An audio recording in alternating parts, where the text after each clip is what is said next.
Support for this episode of I Hear of Sherlock Everywhere is brought to you by MX Publishing, with the largest catalog of new Sherlock Holmes books in the world. New novels, biographies, graphic novels, and short story collections about Sherlock Holmes. Find them at mxpublishing.com. And by the Wessex Press, the premier publisher of books about Sherlock Holmes and his world. Find them online at wessexpress.com. I Hear of Sherlock Everywhere, episode 211. Dear Holmes. I hear of Sherlock everywhere since you became a chronicler. In a world where it's always 1895, comes I Hear of Sherlock Everywhere, a podcast for devotees of Mr. Sherlock Holmes, the world's first unofficial consulting detective. I've heard of you before. You're Holmes the meddler, Holmes the busybody, Holmes the Scotland Yard Jack in office. The game's afoot as we discuss goings-on in the world of Sherlock Holmes enthusiasts, the Baker Street irregulars, and popular culture related to the great detective. As we go to press, sensational developments have been reported. So join your hosts, Scott Monty and Burt Wolder, as they talk about what's new in the world of Sherlock Holmes. You couldn't have come at a better time!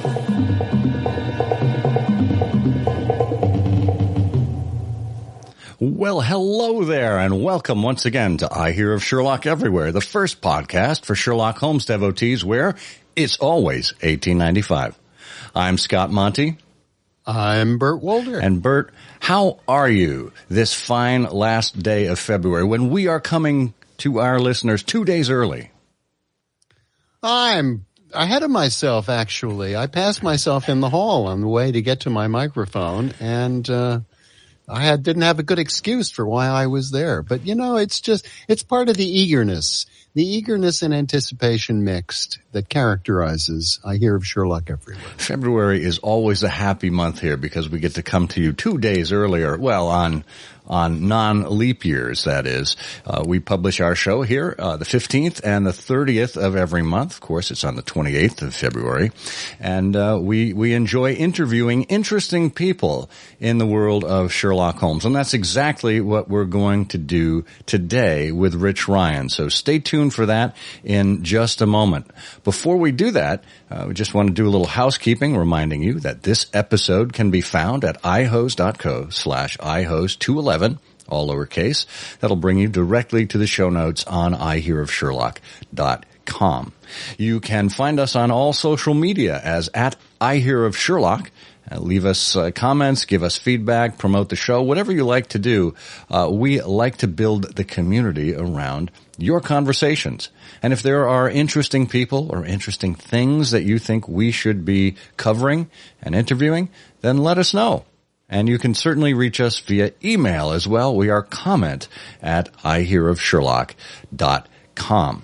Stay tuned later in the show after the interview where we will have our regular Canonical Couplets quiz. That's an opportunity for you to guess the title of one of the Sherlock Holmes stories that we're referring to in the oblique way that we do, and we will have a prize for you. What is that prize? Well, you'll have to tune in after the interview to understand and find out.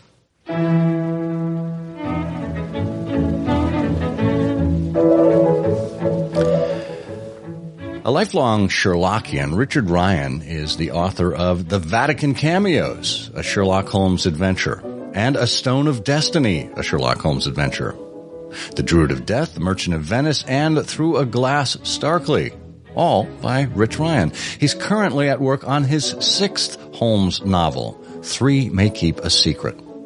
Among his other credits are the official Sherlock Holmes trivia book, a book on Agatha Christie trivia, and the well-received murder mystery Deadly Relations that has been produced twice off-Broadway. He pursued his graduate studies at the University of Notre Dame, where he majored in medieval literature. To this day, he remains a die-hard fan of the Fighting Irish.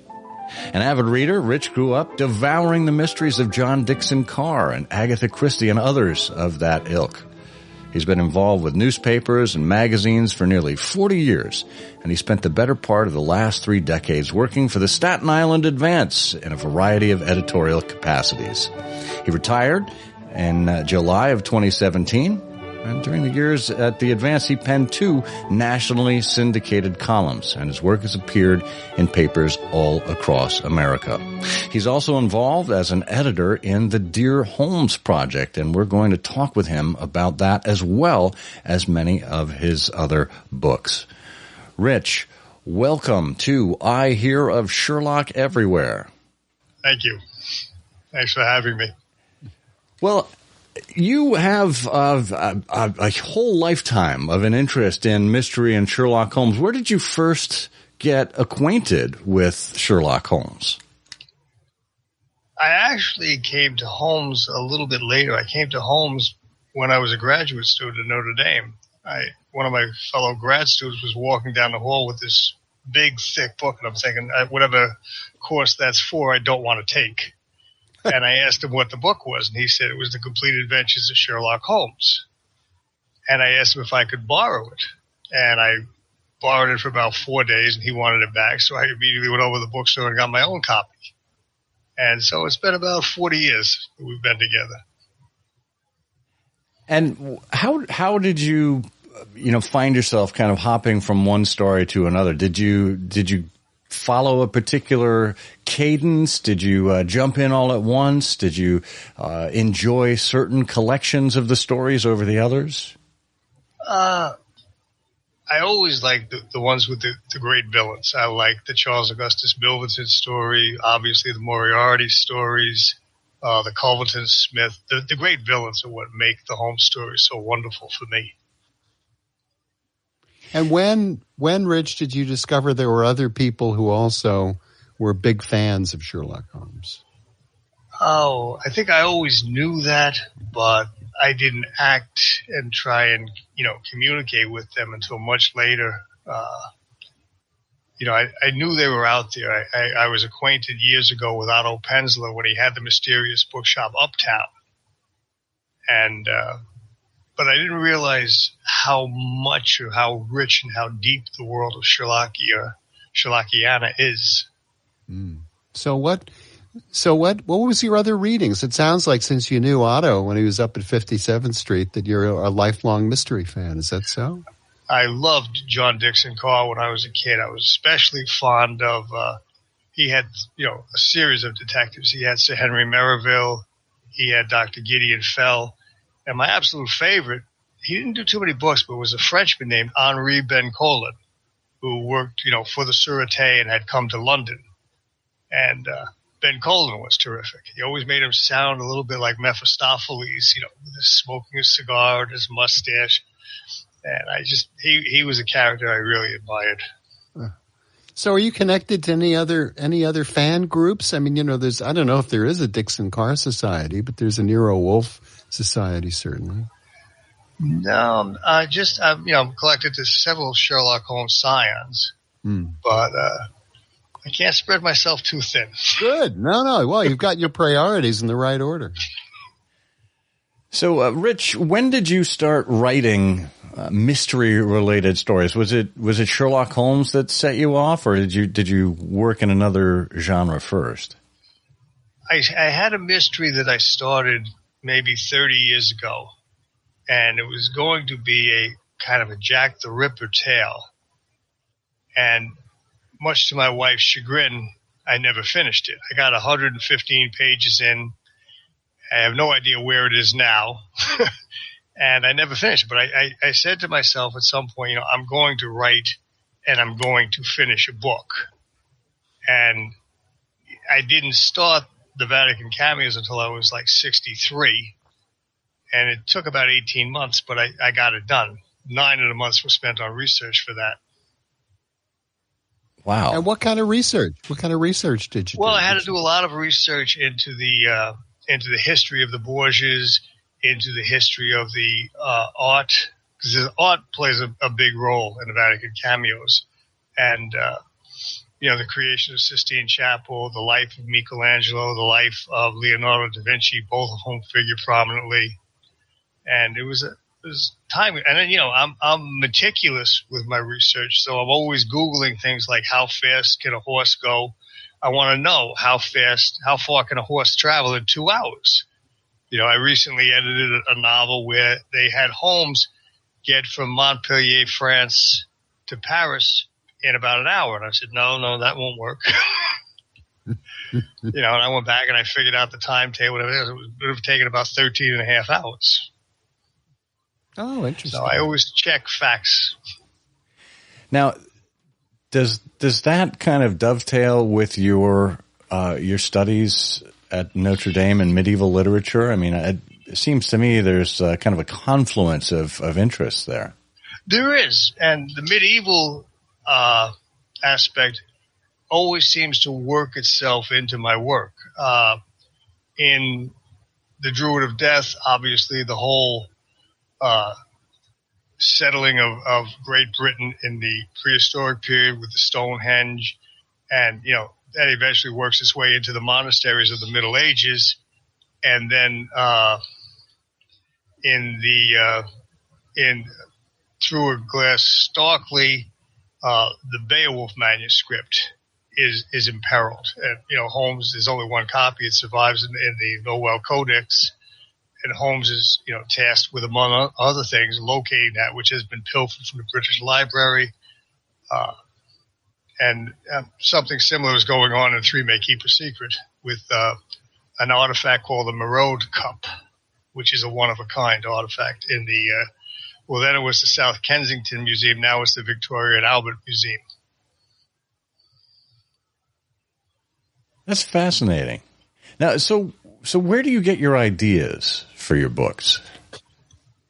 I usually just start off with one idea, and I'm sure there are two kinds of writers. There are plotters and there are pantsers, and I'm strictly a pantser. I have no idea where the book is going when I start. I have just the vaguest idea, and I like to think, I call it the wouldn't it be cool school of writing. You're sitting there and you're plotting and you're writing a scene and you go, wow, wouldn't it be cool if this happened? And then you realize, I can make this happen, and you do it. I like that. Well, you're drawing on your experience, as a lifetime fan of people like John Dixon Carr. Well, I don't think Dixon Carr was a pantser, but no. But, you know what, and your experience as a newspaperman, what people want to read and how to put a sentence together. So, you got all the tools, sounds like. Thank you. Yeah, I've always enjoyed writing, and it was always, the nonfiction kind of thing with the columns or the newspaper articles. And this just opened up a whole new world for me when I decided I was definitely going to do a book. Mm. I wish I'd started a long time ago. Yeah, that's always the way, right? Right. Tell us a little bit about your newspaper career. What did you focus on at the Staten Island Advance? I was hired to edit the weekend entertainment section, and then after I was there about 18 months, I became the entertainment editor. So I was doing the daily entertainment page. I was doing the weekend, the Friday section we call it, and then there was a Sunday entertainment section as well. And then after about 14 years, my editor called me in, and he goes, how do you feel about working nights? And I wasn't too crazy about it. So, I went home, I talked it over with my wife. I went back in, and I said, not really crazy. Well, he said, you really don't have a choice. So then I spent the next maybe 3 or 4 years working nights as the national news editor. The news editor retired, and I became the news editor for the paper for the last decade or so. So I would put together page one, write headlines, things like that, which, incidentally, The Merchant of Menace came from a headline that I had written. At one point when we were fighting the war on terror, I don't know if you remember, Osama bin Laden had offered a bounty to his soldiers for every American they could kill. And my headline was, The Merchant of Menace, with a big picture of Osama bin Laden. And I remember when leaving the Advance, I said, I'm going to take that with me. I hate to ask this because I suppose I should know, and I'm not optimistic about your answer, but what's the current state of the Staten Island Advance? Because, with the digital disruption and media, the big losers have been these local papers, local reporting. Yeah. They've been making a great push towards the digital end for years and years. The Advance is a Newhouse paper, and they have 60 or 70 papers all over the country. And for years, they resisted a paywall.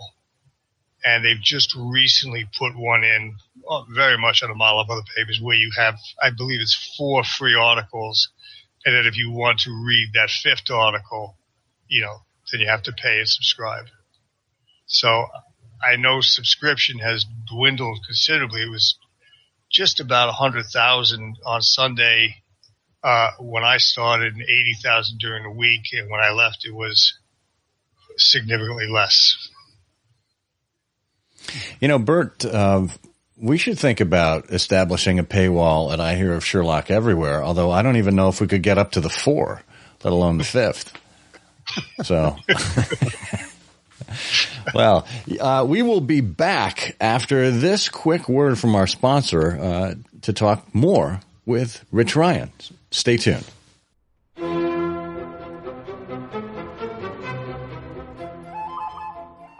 Sherlock Holmes and Arthur Conan Doyle have been topics of conversation in the world of literature ever since 1895. Wouldn't it be great to look through all those discussions, have all those articles, reviews, and commentary in one place on your bookshelf? Now you can, because the Wessex Press has published Sherlock Holmes, Conan Doyle, and the Bookman. All the pastiches, parodies, letters, all the columns and commentaries about Sherlock Holmes from 1895 to 1933, from the finest literary magazine of the 20th century, The Bookman, in one place, bringing back dozens of long-lost commentaries about the chronicles of Sherlock Holmes. Don't wait until this handsome volume is out of print. Get your copy of Sherlock Holmes, Conan Doyle, and The Bookman right now at wessexpress.com.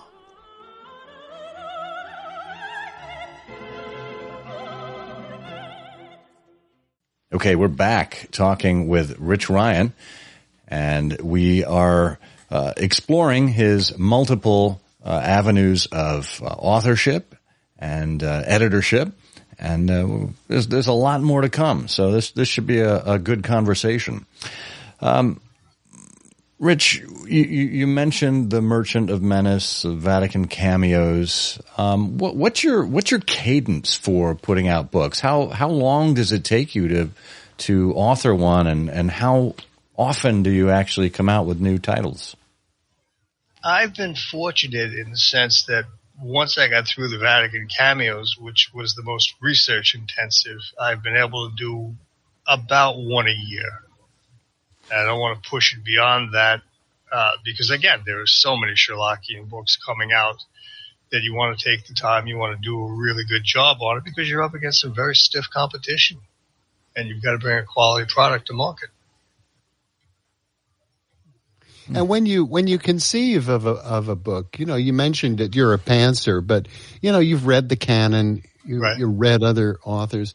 So when you look at that first blank page, what characteristics of a typical Sherlock Holmes story do you sort of start with in your head? I mean, there's usually, many of the Conan Doyle stories, virtually all of them, I think, sort of start on dialogue or very quickly get into conversation.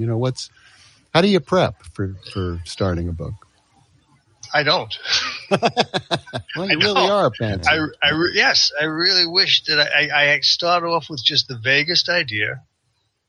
And like with The Merchant of Venice, I knew that I wanted to write a story about a Fabergé egg.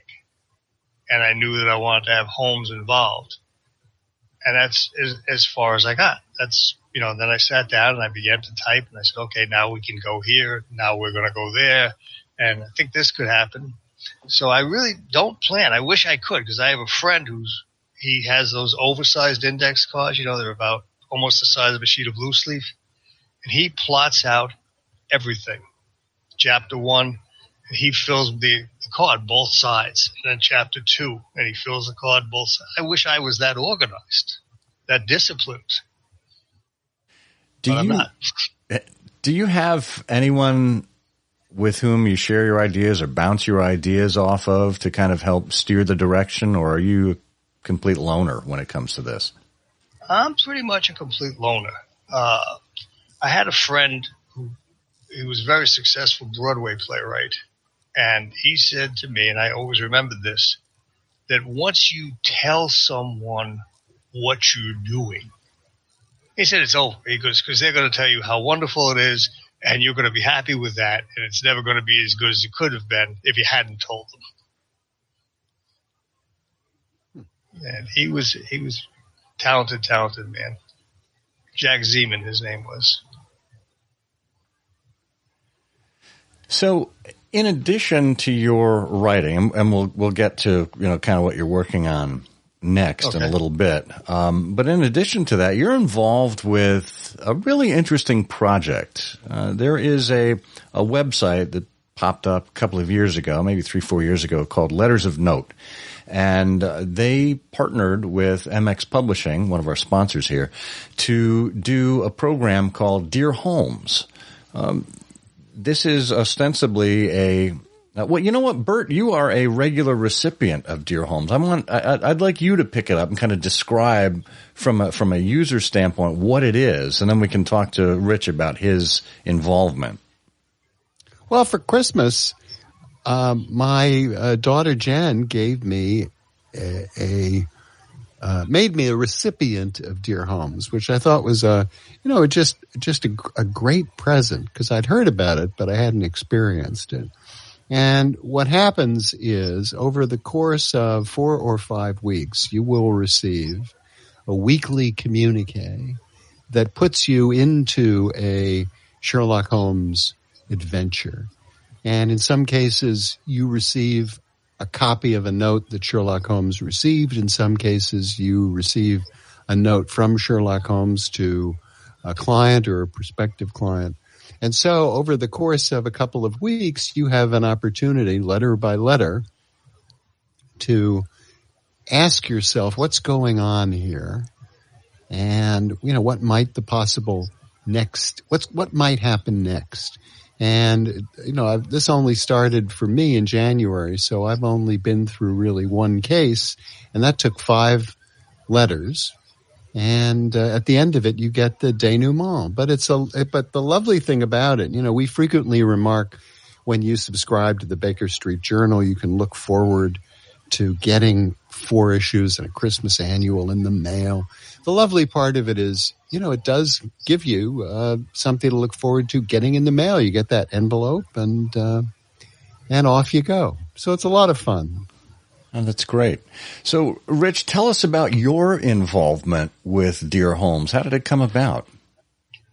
Steve MX asked me if I would edit the Dear Holmes before they went to the company Letterjoy. And I said, sure. And as Bert said, it's basically 4 letters to Sherlock Holmes. And the premise is that each letter should provide the reader with a bit more of the mystery. Each one contains another clue or clues to the mystery. And by the 4th letter, you should have enough information if you're a real armchair detective to solve the mystery. But if you're not a real armchair detective, you get the letter from Sherlock Holmes that says, here's what you missed. And it's a lot of fun. It's kind of like Pen Pal meets Encyclopedia Brown, if you will, for lack of a better. No, that's a very, very apt description. Yeah. Well, and I think in a lot of ways it captures not only our love of Sherlock Holmes, but perhaps our childlike love of unlocking a mystery, trying to beat the author to the punch. And I think that's what so many, when Sir Arthur Conan Doyle, that famous newsreel clip of him in the late 1920s explaining what he was trying to do with Sherlock Holmes, it was to put everything in front of everyone, or just about everything in front of everyone and make it seem as if it wasn't a magic trick. It wasn't as if he came about his conclusion by a lucky chance or a guess. And that's pretty much what you're doing here with Dear Holmes, isn't it? It is. They're very difficult to write because you don't want to give too much away. It's like parceling out, here's enough to get you started. Okay, you're interested. Here's a little bit more. Here's a little bit more. And here's your last helping. You should have enough to put all this together by now and figure out what's going on, if it's done well. And do you approach that differently than you approach the stories that you write? No, I come up with an idea, and I did one that was called The Sporting Spiritualist. And this gentleman, his father was being approached by a spiritualist who was predicting football games and picking stocks for him. And then as the letters went on, he picked the winner of horse races, and he picked the winner of the British Open. And, you're sitting there and you're saying, well, all right, I can get the stocks and I can get the football game because, it's one or the other. But, to pick the winner of the British Open and to pick the winner of, the Lagarde Cup, how does that happen? Well, I'd be happy to tell you if you'd like. No. We'll leave that to. Hey, what a great incentive for our listeners to subscribe to Dear Holmes. So when the recipients get their Dear Holmes letters, is there a feedback mechanism? Can they write back in and kind of give their impression as to how they found the solution or their reactions to the story? The company sponsors a featured detective program. And they actually encourage readers to write back, assess the story, tell them what they liked, tell them what they didn't like, how they solved it. And it's a very handsome plaque that they award each month to the featured detective. How fun. Just Google Dear Holmes blog and it'll come right up. Excellent. Well, we'll put a link to that in the show notes of this episode. So tell us a little bit more about the projects that you're currently working on. What's something that stands out? One of the things I'm really enjoying is I'm editing an anthology of short stories for Belanger Books. And the title of the anthology is 1881, which was the year that Holmes and Watson met, the canon began.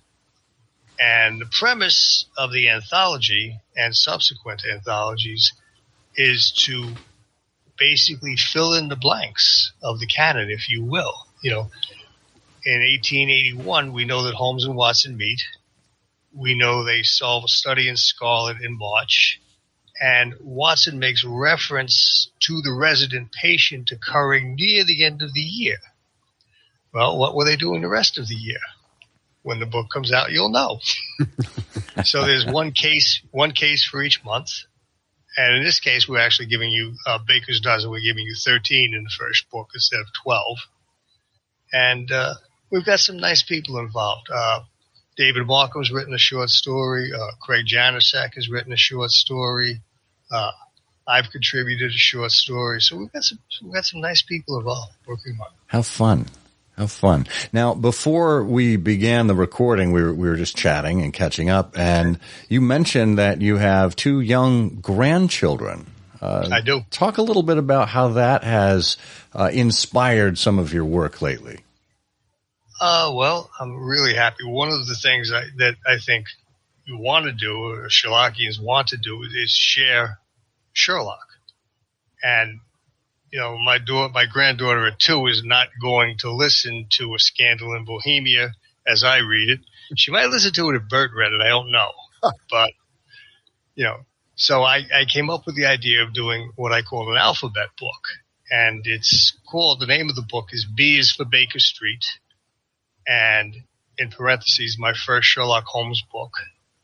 And it's illustrated beautifully. The illustrations are really, really nice. And each letter has like an alphabet block with on it, and there's a little four-line rhyme that goes with each one.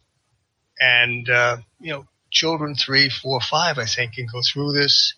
And I think Steve is also planning to bring it out as a coloring book. So it'll be illustrated.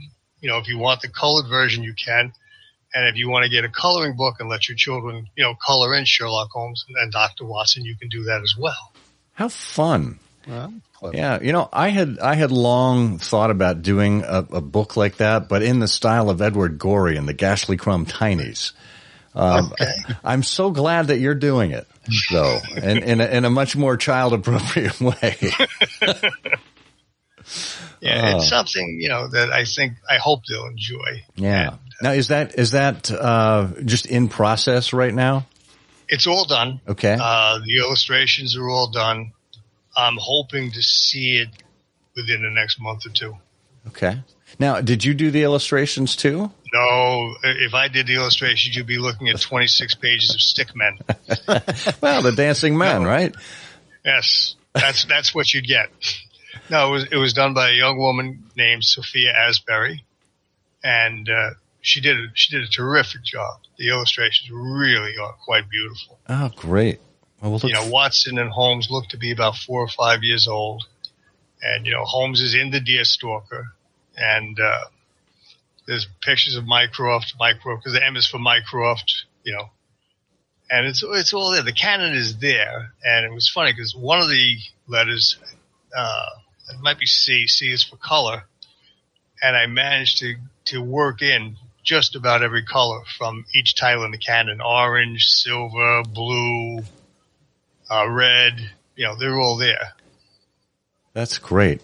The latest episode of our other podcast, Trifles, that we do weekly, we spent about 20 to 25 minutes talking about colors in the canon. So that'll be nice. So, we've talked about your anthology with Belanger Books, 1881. We've talked about B is for Baker Street, the children's book. What do you have lined up next in the series of your regular Sherlock Holmes adventures? I'm currently about halfway through a book that I call Three May Keep a Secret. And the title comes from the old Benjamin Franklin adage, 3 may keep a secret if 2 are dead. And, I had that in the back of my head, and that's where I began. I said, yeah, that kind of works. So obviously there'll be 2 dead people showing up early on in the book. And your job is to find, as a reader, is to figure out who's doing it. Well, we will look forward to seeing where your pants take you. I wish I knew. I'm like the Brotherhood of the Traveling Writing Pants. They just go. Anything else, Rich, before we sign off here? The 1880, I really am enthusiastic about this anthology for Belanger Books. As I say, because 1882, I don't think there are any cases that take place in 1882, which leaves it wide open for authors to explore. It could be a story by Lestrade. It could be a story by Mrs. Hudson. It's wide open, which is kind of, nice to maybe get away from Holmes, but still be with Holmes at the same time. So I'm curious to see what authors do with the next couple of years in this anthology. That sounds great. Well, we will have a link to Belanger Books and to Rich Ryan's page on the MX Publishing site, as well as Dear Holmes. Rich Ryan, thank you so much for joining us for this fascinating conversation here on I Hear of Sherlock Everywhere. Thank you for having me. I appreciate it.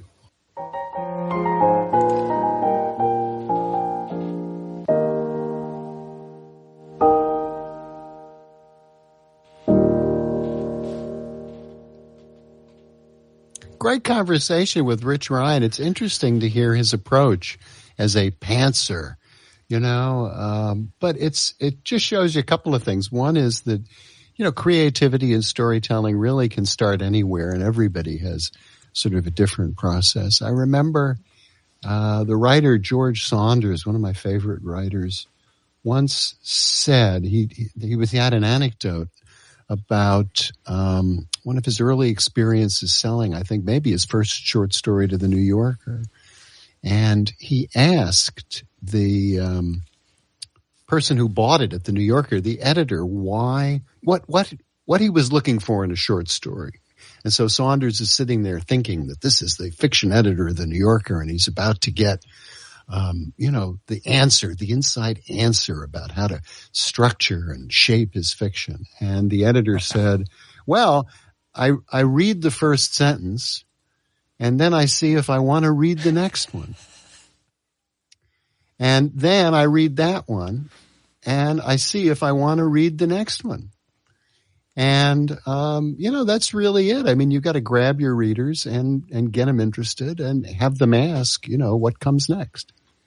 That is, delightfully simple in its approach. But, especially in this day and age when people have so many options for where to go for entertainment, for information, and just for, you think about the good old days before we had computers stitched to our hands. We would stand in line at the supermarket. And what would we do? Well, our options are just people watch, right? Look around and see who else is shopping, what people have bought, etc. Or you can browse the gum and candy bar rack there for last minute purchases. Or, of course, you can leaf through the tabloids that are lined up there. And what do we have now? We have everyone, when you happen to be waiting in line, socially distanced, 6 feet from the person in front of you. What are most people doing? They are scrolling with their thumb, and that is the power that we need to capture today, is the power of the thumb. What is going to make someone stop and spend more than 2 seconds with your content? And it's the same concept as that editor of the New Yorker saying, well, it's a matter of getting from one sentence to the next. What are you going to do to hook someone and capture their attention and keep them wrapped in your content? Well, that is a great observation. And I would say two things about that. One is I can look back on those past years, standing in line at supermarkets, thumbing through the tabloids, being progressively more amazed day after day, visit after visit, supermarket after supermarket, about what Elvis was getting up to after his demise. It seemed limitless. But the other thing is that, you have to be, it's interesting about how people's approaches to capitalizing on that and viewing that as an opportunity have both succeeded and failed. And I'm just thinking about QB, which was such a huge disaster. The idea that this is going to be content. You mean Quibi? Quibi. Content organized so that it could be consumed in those missing empty seconds as you watched, your soda and your scallions and your potatoes move slowly on that conveyor belt.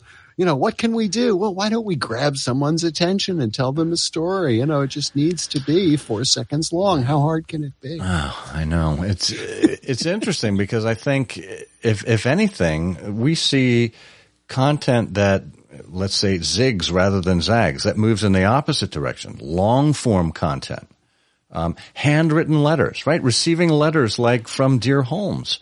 This is a wonderful way to extract ourselves from the digital mines in which we work every day, whether we want to or not. Right? I think that's why we're seeing the rise of things like Clubhouse. If you haven't heard of Clubhouse, it's, I think best described as social audio. It's basically like a conference, an audio conference with keynotes and panels and the ability for people to come from the audience to step up.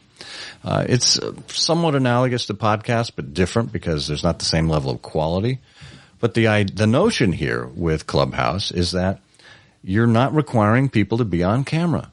We're so burnt out from just being slaves to our screens every day that it's nice to be able to step away.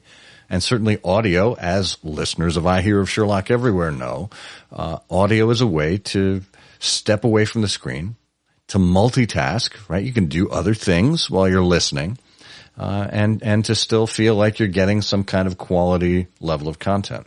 So there's all sorts of options now. And I think the ones that do the unusual, right? It's not the 2-second attention. It's not the 4-minute episode. The ones that require something a little in between are the ones that are certainly worth looking at. Have you noticed that the direct-to-consumer market has made it easier than ever to get items you love delivered to you on a regular basis? It could be a monthly subscription to a newspaper, laundry detergent, or razor blades, and you can depend on getting what you need without fail every month. Well, what if you could do the same thing with Sherlock Holmes books? That's exactly what MX Publishing has introduced, the Sherlock Holmes Book Club. With their monthly subscription, you'll be able to get a regular delivery of volumes from the MX book of new Sherlock Holmes stories. Fans can choose from a monthly subscription or a full year up front for a small discount. If you're planning on reading any of the new Sherlock Holmes stories from MX Publishing, this is an affordable and reliable way to get your fix. Just go to ihose.co/MX Book Club and sign up today. That's all lowercase, ihose.co/MX Book Club. Try it this month.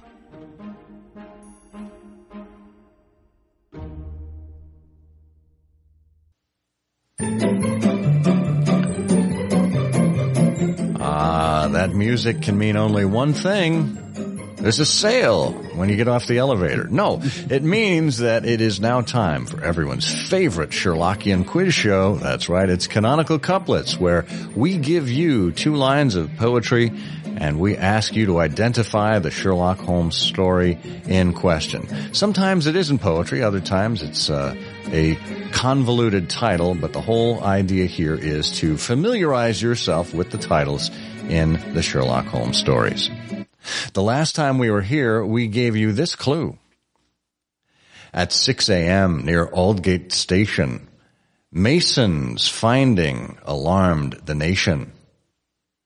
Bert, do you know which story we were referring to with that canonical couplet?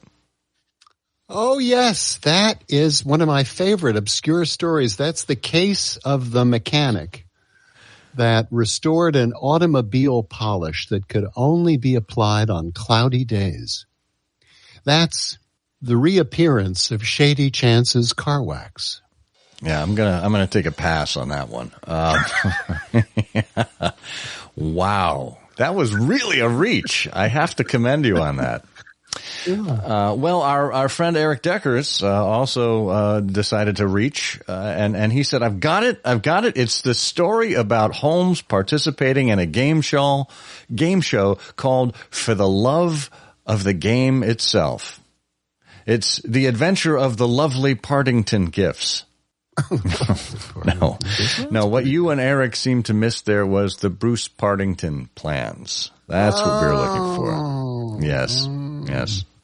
So, we did have a number of people who were successful in guessing the correct title. So we're going to put them all in the revolving drum and spin the big prize wheel here. It goes around, lands on number 11. How do you like that? Number 11. And that means our winner is none other than Ed Lear. Ed, congratulations. I should also note that Ed, in his submission, said this case was not like any other, even with involving Sherlock's brother.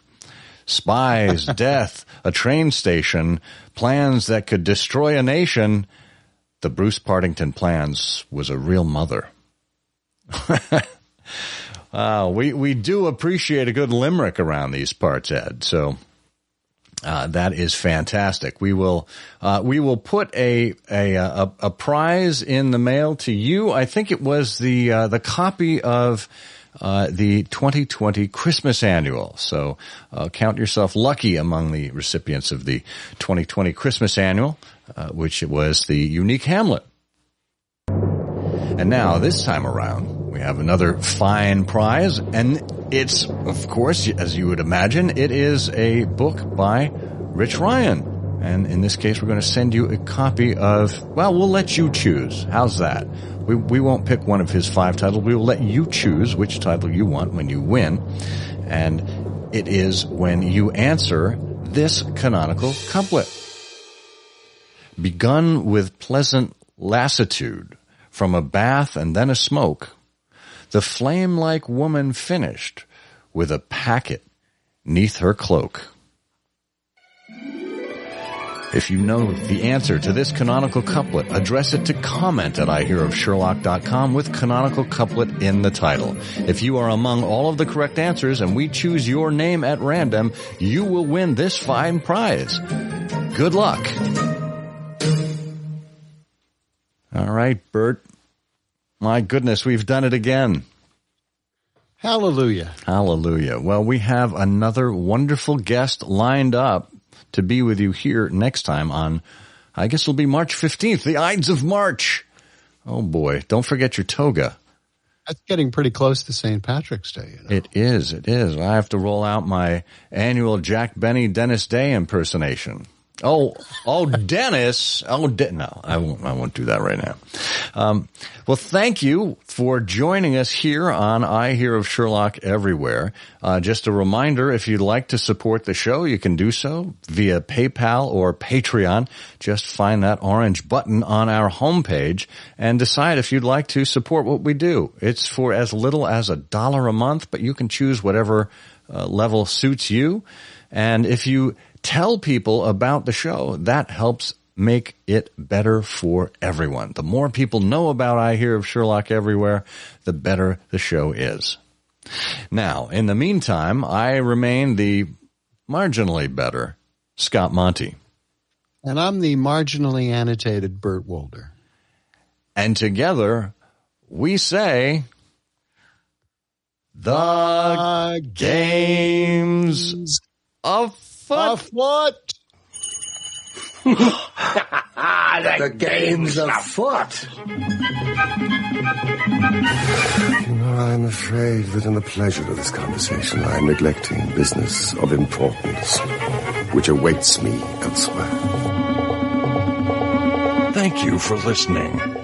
Please be sure to join us again for the next episode of I Hear of Sherlock Everywhere, the first podcast dedicated to Sherlock Holmes. Goodbye, and good luck, and believe me to be, my dear fellow, very sincerely yours, Sherlock Holmes.